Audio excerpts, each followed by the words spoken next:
Ange,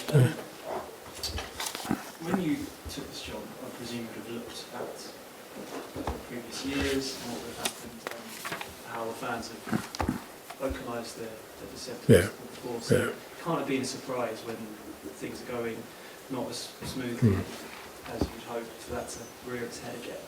I mean, I guess my question is, were you expecting that at the first sort of sign of any issues? Oh, look, I I think you just deal with it as I've always done. It's not my first experience. I mean, I think it was first maybe 2 or 3 games at Celtic, they were throwing tennis balls on the pitch, mate, in protest, actually disrupted games. So it's not the first time I've had to face this kind of thing. And I always feel my role in that is, again, not whether, it's not telling people what to do, but it's hopefully trying to guide the football club into a place where, all these things can be resolved, in a secondary way, where the focus, particularly on match day, is just on us winning games of football. And I think that's always been, I always felt that's been my role, and that's what I've tried to do my whole career. Like I said, it's not the first time I've kind of been at a club where there's disenchantment with, whether it's a board or an owner or some aspect of a football club. The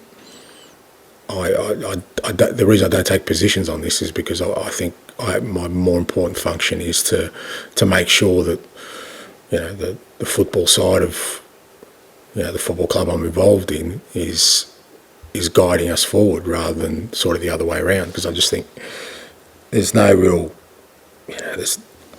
there's no real kind of benefit in any other focus for me being as the manager of this football club. Is just me putting my energies into convincing people one way or another about anything, whether that's fans or the board or the media. Or I think what we do on the field, particularly on match days, is of primary importance. It feels like it's born of frustration from the lack of trophies. This seems to be the primary factor. Yeah. Obviously, this is a quarter-final, not final yet, but this is a chance. I mean, whilst your focus is on yourself and your team, do you feel like that winning a trophy could start to heal that? Well, it's the unknown, isn't it, Tom? If I go on the general sentiment since I've been in this job, it feels like a trophy will just make this place transform into something. So let's see.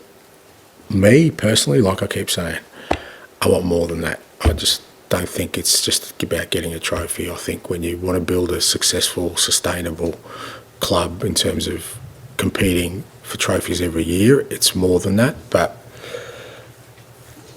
it wouldn't be the first time I was wrong about something, even while I've been in this job. But maybe a trophy is what it needs. I don't know.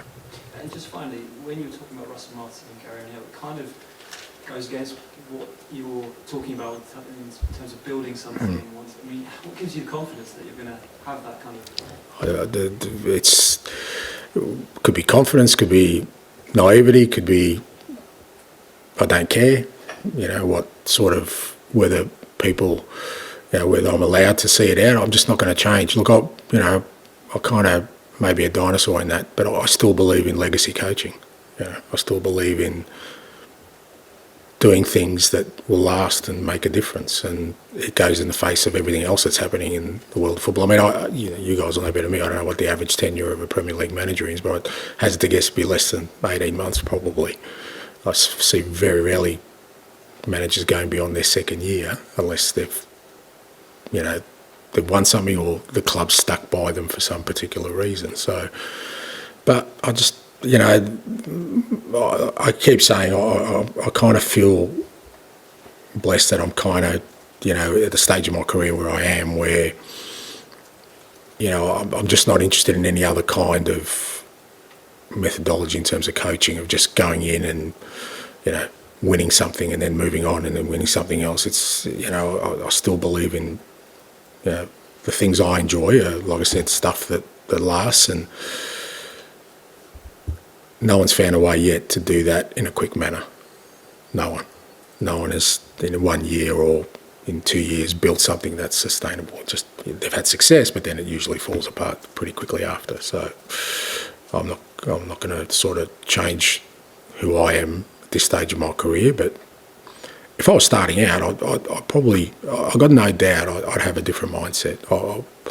You'd go in as a firefighter, you just go, you know what, I'll get some results, just get this club up and running, you know, think that it's not going to last more than maybe 2 years and see what my next move's going to be. Can you tell us more about Destiny? Was that just fatigue then? Well, he's probably the only one we haven't given a rest to. So he actually wanted to continue on the night, so we kind of, but obviously the game had started well, so we took him off. And yeah, it's just fatigue, and you know, again, the reality is if he plays tomorrow night, he won't play Sunday or vice versa, because he's one of the few. Like, we've managed to give Pedro a bit of a rest on the other side. I mean, the fullback positions are pretty demanding for us. But Destiny, every time I've kind of wanted to, you know, he's had to play Europe because obviously Jed's not available for Europe, and since Ben's been out, he's just played every game, so it's just fatigue. You had regular on the bench for a couple of games, but he wasn't there. Yeah, he had a sort of he had a dental tooth extraction that kept him out of the weekend, so he was bedridden, but he's back available. He's back available. Yeah. Okay. Is he someone who's probably going to leave you next month? I just wondered if you weren't. You know, you brought Jed back into the fold. Well, he's available, yeah, so he's available for selection. And again, tomorrow, you know, we'll get Biss back, but apart from that, that still means everyone else is out. So, you know, he'll definitely be back in the squad, and, you know, yeah, opportunity to use him here, because, we'll have probably only 4 first-team players on the subs bench, of which he'll be one. Yeah. Just pick up on a couple of things. You said how important it is the crowd to get behind your team. Conversely, have you experienced in your career when negative reaction from the crowd has impacted the team? Does it impact them, this sort of noise around even on the pitch? I think it does, in terms of, you know, like I said, you when you play at home, I think it can be a major advantage when, you know, the sort of support is, you know, all aligned with everything else at the football club, for sure. It does help, but at the same time, you can't mandate that. You can't tell people how to feel, as I keep saying. So, you know, if there are, you know, sort of fractures in that, then of course you're not getting the maximum out of your can, like anything else in sort of your organisation. But you know, so it can have an effect. Again, well, at the same time, you know, we as the people out there, and particularly the players and myself on game day, we've got to be able to still maintain the level of performance to get the job done irrespective, and hopefully that means that, you know, we bring everyone along on the journey. Just ask you one other thing about Russell Martin, just strike from the outside, I don't know if you want to go there. It just seemed a bit cruel that he gets wheeled in post-match, has to stand up front of the cameras and gets sacked 10 minutes later. It's like, as a fellow manager, do you get that feeling as well? Do you think that was wrong? Is there a good way of doing it? I really don't know, but it's such. I don't know. We've lost all sort of modes of respect in our society, where, you know, guys are in jobs and they're putting up, you know, names of who's going to replace them while they're still working, or that, you know, they're going to get. I mean, it's just, you know,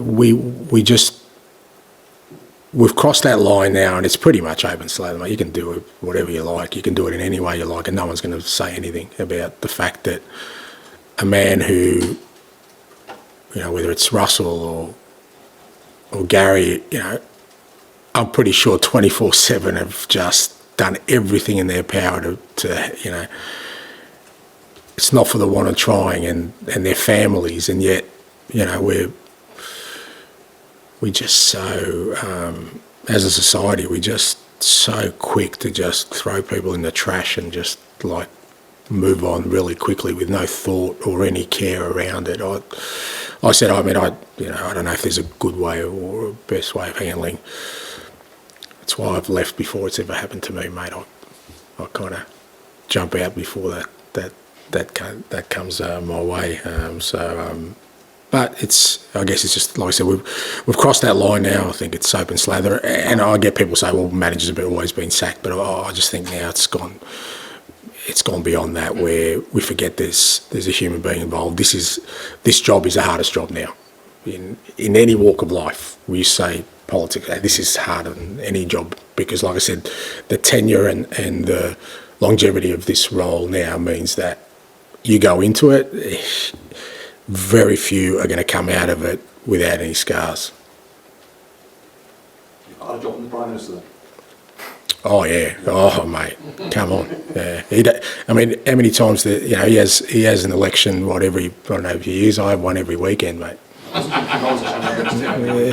no, that's what I'm saying, mate. We have an election every weekend, and I either get voted in or out. Okay, Well, good, thank thanks, you. You too, mate.